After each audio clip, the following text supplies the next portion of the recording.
Beef gravy எப்படி பண்ணலான்னு பார்க்கலாமா? நான் இந்த வீடியோவை பாதியிலேருந்து எடுக்கிறேன்.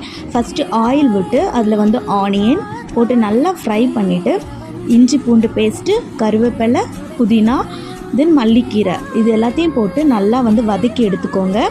இது நல்லா வதங்கினதும் இதில் வந்து தக்காளி, அதுக்கப்புறம் வந்து தேவையான அளவு உப்பு, இது ரெண்டையும் போட்டு என்ன பண்ணிக்கோங்கன்னா நல்லா மிக்ஸ் பண்ணிக்கோங்க. தக்காளி நல்லா வந்து குக் ஆனதும் அதில் வந்து கரம் மசாலா, அப்புறம் வந்து தேவைக்கு ஏற்றபடி வந்து வத்தல் பொடி, காரத்துக்கு ஏற்றபடி வத்தல் பொடி போட்டு நல்லா மிக்ஸ் பண்ணிக்கோங்க. ஆல்ரெடி வந்து நான் குக்கரில் போட்டு குக் பண்ணி வச்சுருக்கிறேன் பீஃபை, அதை வந்து இதில் போட்டு நல்லா அந்த மசாலாவோடு மிக்ஸ் பண்ணிக்கோங்க. மிக்ஸ் பண்ண அப்புறம் வந்து இதில் வந்து ஆல்ரெடி இதில் பீஃபை குக் பண்ணதில் வந்து கொஞ்சம் தண்ணி இருக்கும். மிச்சம் வர்ற தண்ணியை வந்து இதில் விட்டு அதையும் சேர்த்து நல்லா மிக்ஸ் பண்ணிக்கோங்க. இதை வந்து அப்படியே நல்லா குக் பண்ணி எடுத்திங்கன்னா சூப்பரான சுவையான பீஃப் கிரேவி ரெடி.